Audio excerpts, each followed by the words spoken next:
Hello and welcome to the Sidebar, presented by True Crime News, taking you inside the courtrooms of high-profile and notorious cases from across the country. I'm your host, Joshua Ritter. I'm a criminal defense lawyer based in Los Angeles and previously an LA County prosecutor for a decade. We are recording this on Wednesday, October 29th, 2025. In this week's episode, a judge rules to allow Charlie Kirk's alleged killer to wear civilian clothes in pretrial hearings. Plus, a first-grade teacher's $40 million lawsuit after she was shot by a 6-year-old student. But first, a high-profile federal indictment names NBA players and members of organized crime families in an alleged scheme to rig illegal poker games. I'm flying solo today, so let's go ahead and just jump right in. First, out of Brooklyn, New York, a gambling scandal surrounding rigged poker games and additional illegal activity has been unearthed after a federal indictment naming NBA figures and members of prominent organized crime families. The recently unsealed indictment lists 31 defendants, including NBA player Damon Jones and head coach and Hall of Famer Chauncey Billups, along with associates from the Bonanno, Gambino, and Genovese crime families, all part of La Cosa Nostra. The defendants allegedly used technology, including hidden cameras and X-ray tables, to cheat high-profile players out of at least $7 million in high-stakes illegal poker games. Billups and Jones, along with other co-conspirators, allegedly acted as quote-unquote face cards to entice the participation of unwitting victims into the rigged games. Profits from the clandestine card games were allegedly funneled into La Cosa Nostra crime syndicate, enriching one of the most notorious criminal networks in the world, according to federal prosecutors. When some of the victims realized they had been cheated and refused to pay, prosecutors claimed that some of the defendants used intimidation, threats, and violence to coerce victims into coughing up the money. The wide-reaching indictment may also have further effects on the NBA, as Congress has requested that NBA League Commissioner Adam Silver provide a briefing related to the sprawling scandal. This case is wild, folks.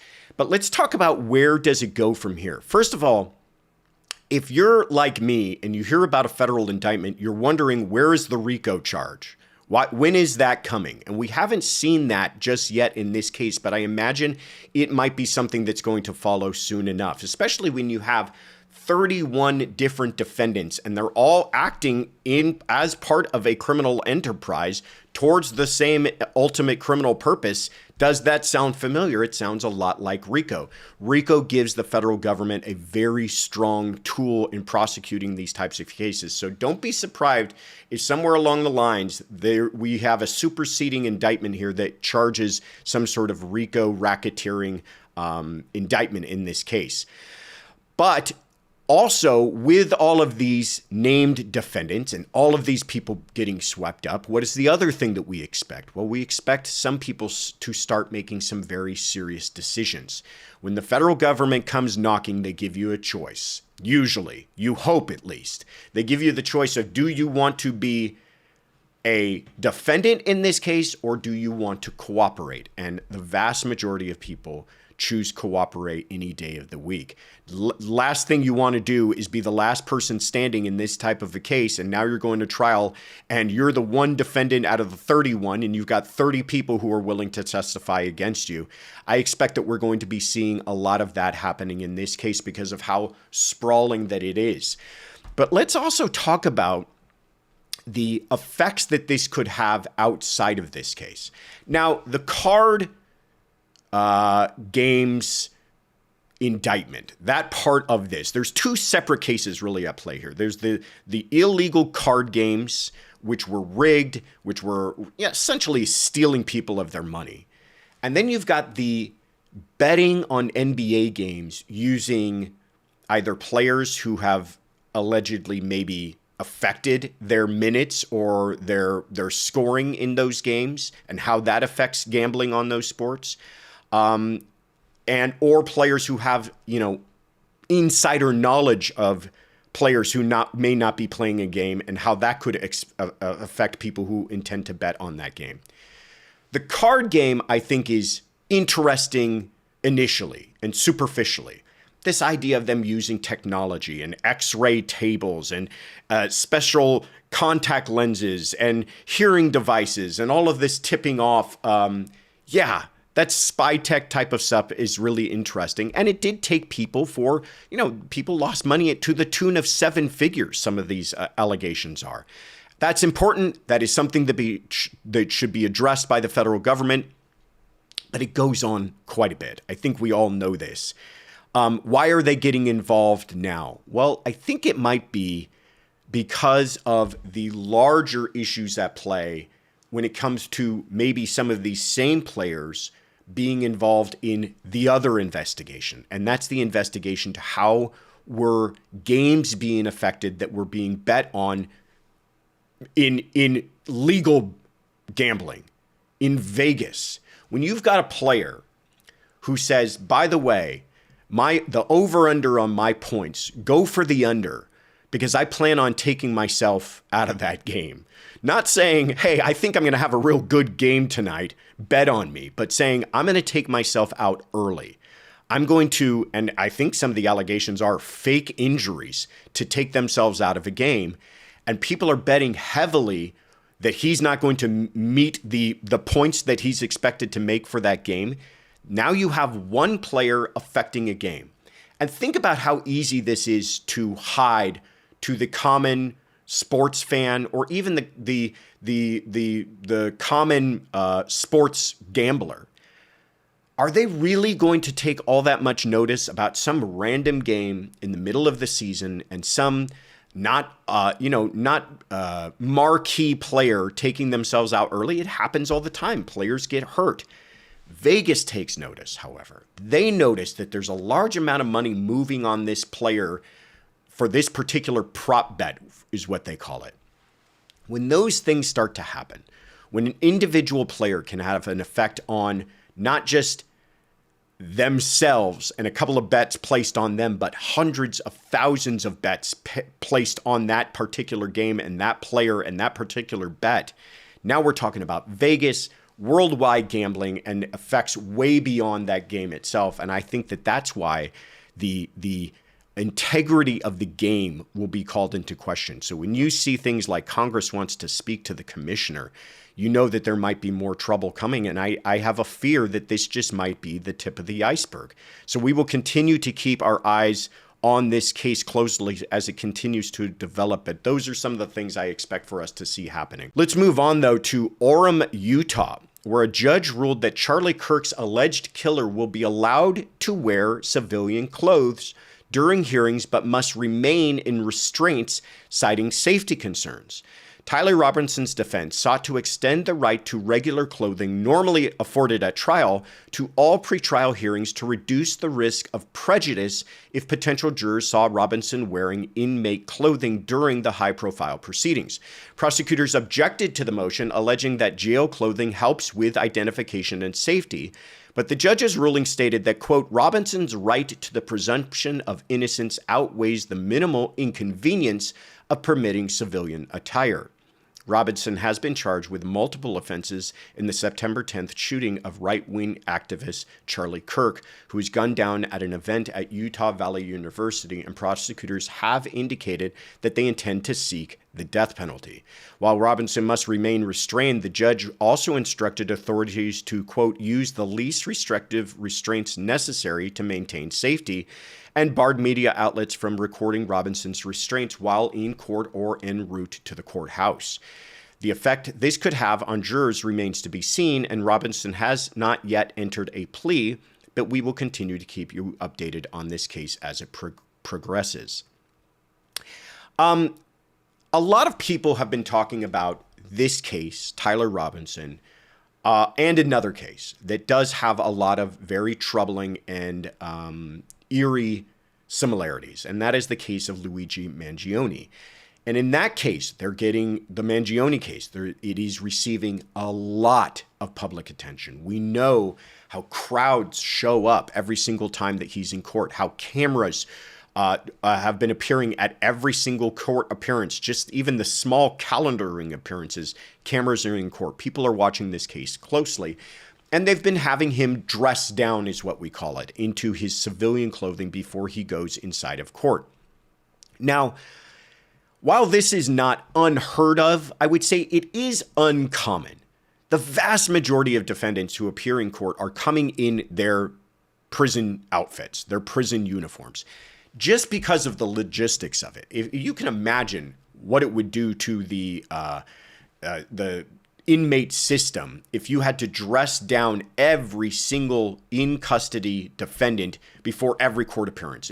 They'd be spending half of their day just dressing and undressing people for their court appearances. For the vast majority of people, especially for these pretrial hearings, are going to come into in their prison clothing. Even in cases where it is high profile, even in cases where the cameras are in court, many times we see people in their prison clothing when they're coming into court.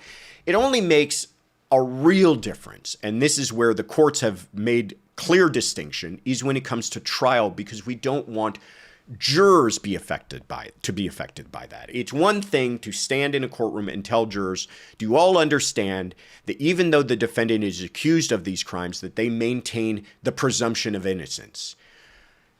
And it's another thing to be saying that while the person is sitting there in a jail outfit, in a prison outfit, already looking like they're a condemned, guilty person.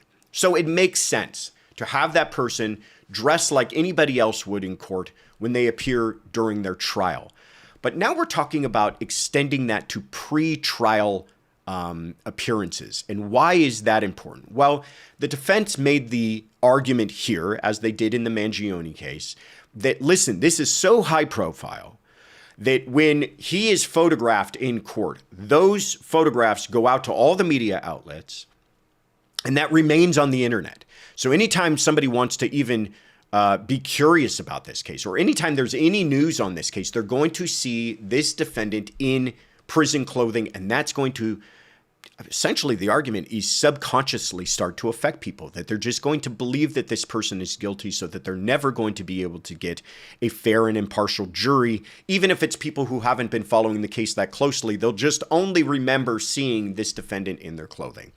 Is there an argument for that? Sure, I follow the logic of it. I don't know if there's data to actually back it up, but I follow the logic of it. And the judge said, you know what? The inconvenience of dressing him down for every court appearance in this case weighed against ensuring the presumption of innocence in this case is enough for him to say, go ahead and dress him down. And he went even farther to say, I don't want him photographed in those restraints. I'm not going to take the restraints off.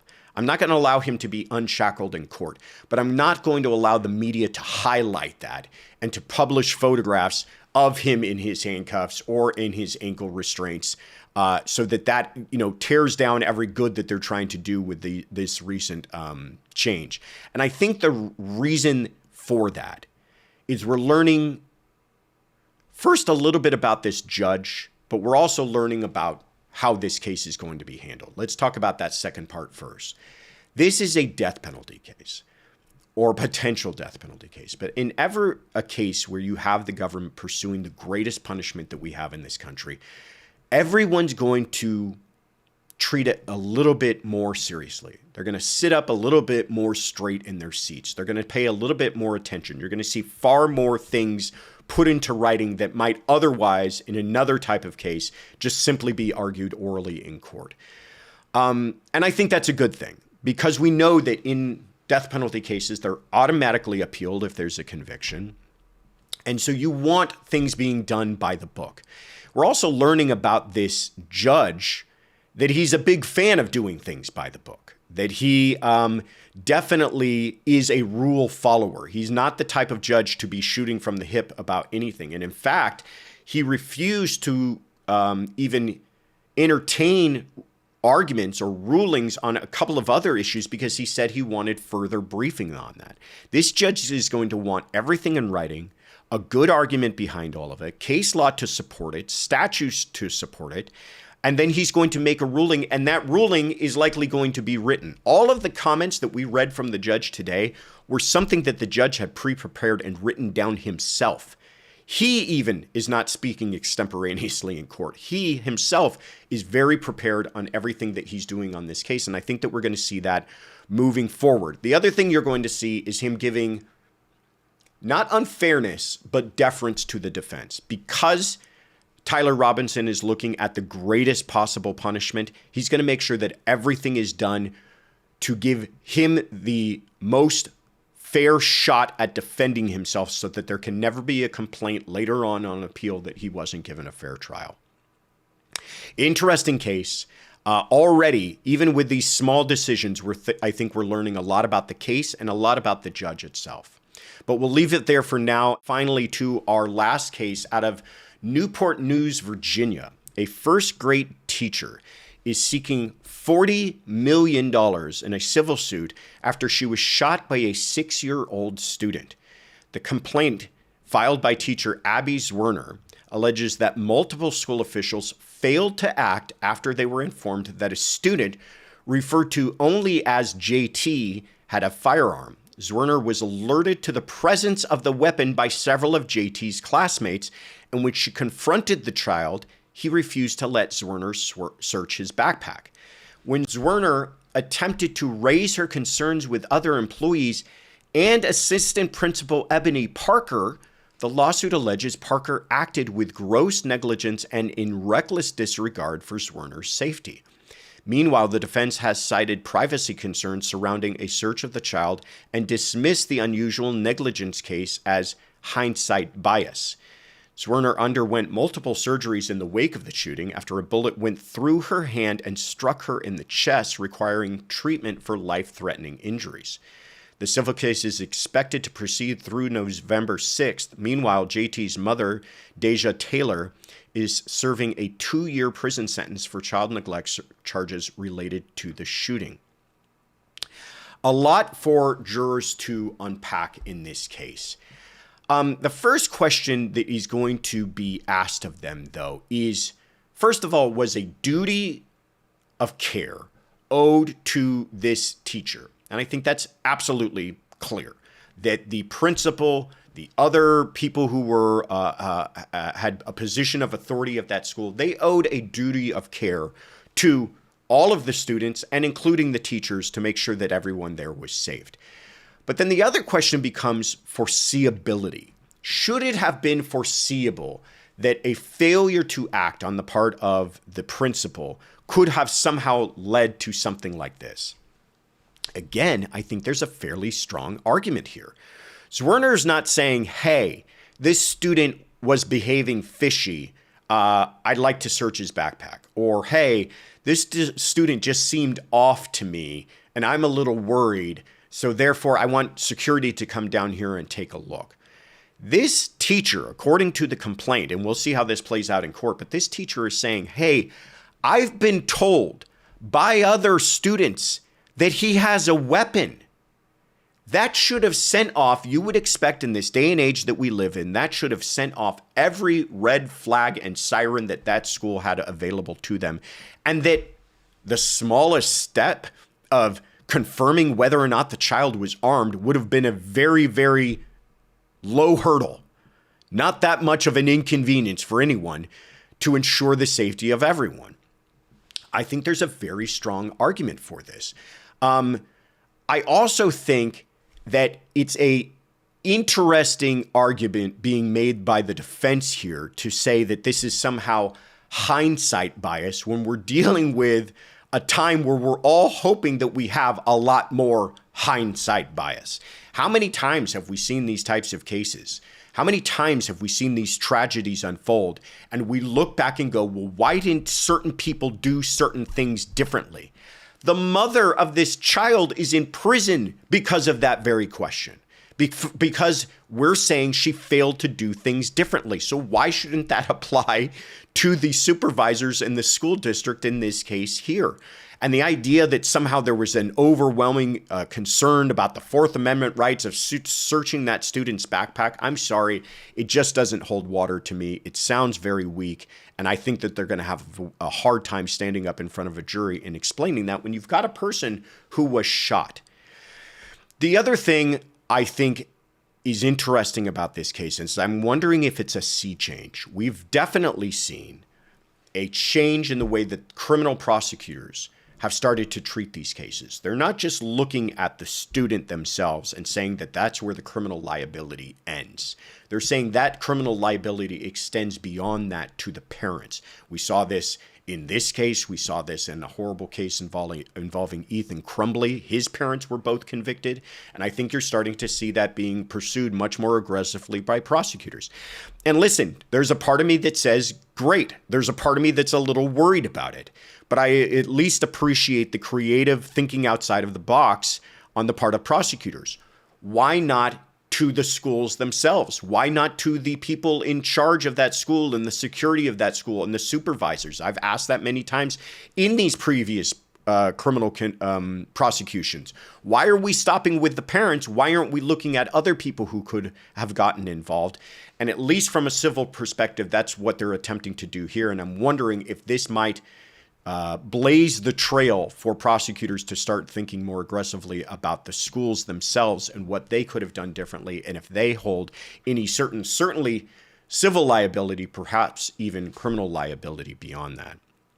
But that is a big question that we're going to have to leave for here for the moment, because that is our show for this week. I thank you all so much for your support and for listening. I'm your host, Josh Ritter. You can find me on Instagram and Twitter at Joshua Ritter ESQ. And if you want to hear my thoughts and coverage on even more true crime cases, you can also check out my YouTube channel, Courtroom Confidential. And you can, of course, find all of our Sidebar episodes wherever you get your podcasts, and we would love to hear from you. If you've got questions or comments you'd like us to address, please tweet us your questions with the hashtag TCN Sidebar. And thank you for joining us at the True Crime News Sidebar.